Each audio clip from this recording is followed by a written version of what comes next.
ẹ mọ̀ kó àsìkò yín níbi dára ti wo ìgbóhùnsáfẹ́fẹ́ ètò ní mo kí yín káàbọ̀ sórí ètò ẹ̀kọ́ bíbélì. ẹ jẹ́ á gbàdúrà. Ọlọ́run wa, Olúwa, tan ìmọ́lẹ̀ sínú ọkàn wa kí gbogbo wa ká di aláyọ̀, ká di alábùkún fún lórúkọ Jésù Kristi Olúwa wa. Àmín. Lẹ́ẹ̀kan sí mo kí yín káàbọ̀. Orí ètò ẹ̀kọ́ bíbélì la mọ̀ wá láti pé àkórí ẹ̀kọ́ tí a ń gbé yẹ̀wò ní ta ni onígbàgbọ́ jẹ́, ta ló onígbàgbọ́ jẹ́. À ń ṣe àlàyé ẹni tí a ń pè ní kírísítẹ́nì, a sì ń gbé ìṣẹ̀dá rẹ̀ à ń gbé yẹ̀wò nínú ọ̀rọ̀ Ọlọ́run. Nínú ìwé Kọ́ríńtì kejì orí karùn-ún ẹsẹ̀ ìkejìdínlógún ìkẹtàdínlógún bẹ́ẹ̀ lè wípé nítorí náà bí ẹnikẹ́ni bá wà nínú Kristi ó ti di ẹ̀dá tuntun, ohun àtijọ́ wọn kọjá lọ, ohun gbogbo ṣe kí ni wọ́n di ọ̀tun. Ìwé Fílípónì orí kẹfà náà orí kìíní ẹsẹ̀ ìkẹfà náà ní pé kí ìdàpọ̀ ìgbàgbọ́ rẹ lè ní agbára nípasẹ̀ ìmọ̀ rere gbogbo tí ń bẹ nínú rẹ ní inú Kristi. So a rí i pé lẹ́yìn ìgbà téèyàn bá ti gba Jésù Olúwa gbọ́ gẹ́gẹ́ bí Olúwa tó olùgbàlà rẹ̀, ohun tó tún ní láti mọ̀ náà ni pé kó ní ìmọ̀. Ohun tó ní láti ṣe ni pé kó ní ìmọ̀. Ìmọ̀ tá a sì ń sọ bí kì í ṣe ìmọ̀ bóyá ogun lé bàbá rẹ, ogun tí ń jà nílé bàbá rẹ, ìmọ̀ ìrírí ayé tó rọ́pọ̀lọpọ̀ wa la fẹ́ràn ká máa gbọ́ rédíò, ká máa wo tẹlifíṣàn, ká máa gbọ́ ìròyìn ẹ̀yìn pé wọ́n tún ti gbọ́mọ kan bẹ̀ yẹn o, àwọn gbọ́mọgbọ́mọ tún ti gbẹ́ nìkan. Gbogbo eléyìí kò lè jẹ́ kó dàgbà náà ẹ̀mí, kò lè jẹ́ kó mọ eléyìí, kò lè jẹ́ kó mọ àwọn nǹkan tó nínú Kristi. Kì í ṣogun tí ń jà lé bàbá rẹ tàbí ogun tí ń jà lé ìyá rẹ tàbí agbára tí Sátánì tún lò lónìí. No, kì í ṣe eléyìí. Ohun tó ní láti mọ̀ ni àwọn nǹkan rere tí ń bẹ nínú rẹ nínú Kristi.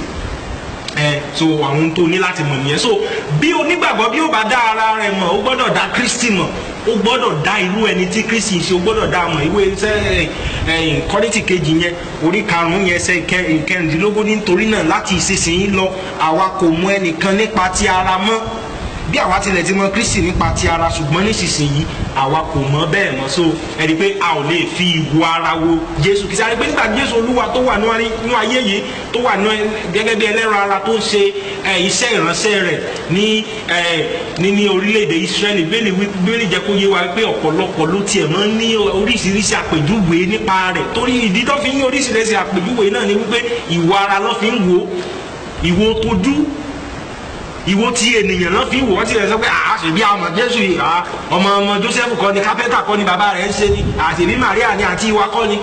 Ìwo ara, ìwo ojú náà fi wò, wọn ò wo nípa ti ẹ̀mí. So ìwọ náà bó bá dá onígbàgbọ́ mọ̀, bó bá dá ara rẹ̀ mọ̀, wọ́n sọ pé bọ̀dá yẹn ó ṣèyàn gan, kì í jalè, kì í parọ́, kì í ṣe bọ̀dá yẹn náìsì gan.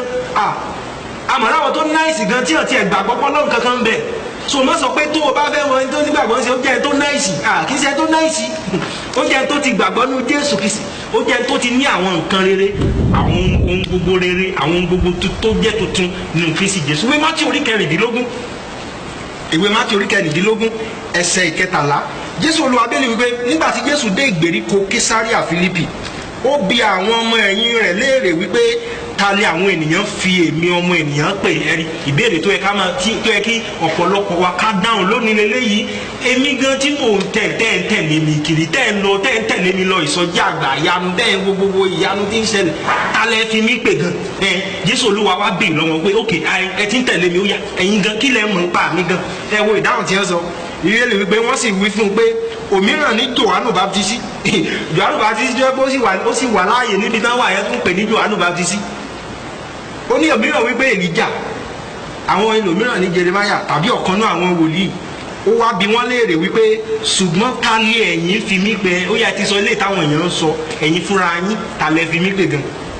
Símónì Pétérù wá dáhùn wípé Kristi ọmọ Ọlọ́run alààyè ni ìwọ ń ṣe. Ẹ̀rí báyìí Kristi ní Pétérù nìkan ló wá dáhùn pé ìwọ yìí Jésù Kristi ni ọ́, ọmọ Ọlọ́run ni ọ́. So tó bá wá di ọ̀sẹ̀ tó ń bọ̀ àwọn máa tẹ̀síwájú nínú ìjúwe tí a lè fún Kristi, torí pé inú Kristi nìkan láti lè gba ìdánimọ̀ wa. Ẹ má gbàgbé pé ọ̀rọ̀ yẹn ó ní pé nítorí bí ẹnikẹ́ni bá wà nínú Kristi. So bó bá dá ara rẹ mọ̀, o gbọ́dọ̀ dá Kristi mọ̀. Tó bá dọ̀sẹ̀ tó ń bọ̀ a máa tẹ̀síwájú. Mo pè ọ́ ní aládùúgbò fún